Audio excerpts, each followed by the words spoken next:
அதாவது அக்யூட்டு, கிரானிக்ன்னு சொல்லிட்டு 2 இருக்குது.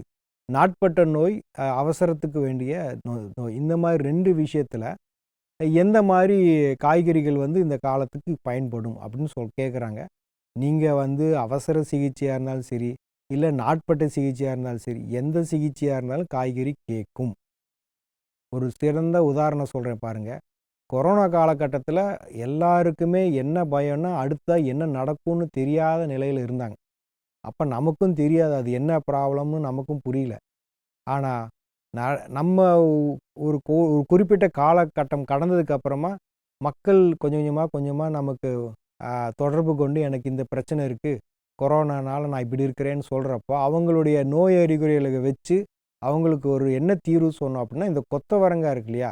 அது ஒரு 4 காய் வந்து கடிச்சு மென்னு உமிழ்நீரோட கலந்து, ஒரு கூழ் மாரி ஆக்கி குடிச்சுக்கோங்க.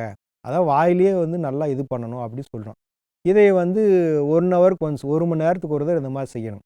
இதை ஒரு தடவ பண்றாங்க, 2வது தடவ, 3வது தடவ, 4வது தடவ ஒரு சிலருக்கு பார்த்தா 2வது தடவையிலேயே வந்து காய்ச்சல் வந்து கட்டுப்படுது. சிலருக்கு 5, 6 தடவ சாப்பிட்றப்ப கட்டுப்படுது.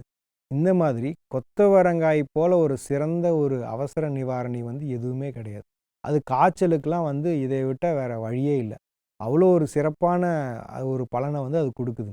அது பார்த்தீங்கன்னா, உடம்பினுடைய வெப்பம் மற்றும் குளிர்ச்சி 2யுமே சமப்படுத்தக்கூடிய ஆற்றல் வந்து இந்த கொத்தவரங்காய்க்கு இருக்குது. அப்போ வெயில் காலம் எனக்கு ரொம்ப சேரவே சேராது. குளிர்காலம் எனக்கு சேரவே சேராது. இப்படி 2மே சேராம இருக்கும். சிலருக்கு பார்த்தீங்கன்னா, குளிர்காலத்தில இந்த மாரி மூச்சு திணறல் அப்படி வரும். வெயில் காலத்தில தோல் சம்மந்தப்பட்ட பிரச்சனைகள் வரும். இப்படி மாறி மாறி வரத்து இருக்கு. இல்ல சிலருக்கு அந்த காலகட்டத்தில ஒரு வியாதி மட்டும் வரலாம். எப்படியா இருந்தாலுமே இந்த கொத்தவரங்காய் இந்த மாரி சாப்பிட்றப்போ, அவங்க உடம்பினுடைய தட்பவெப்பநிலை வந்து சீராக இருக்கும்.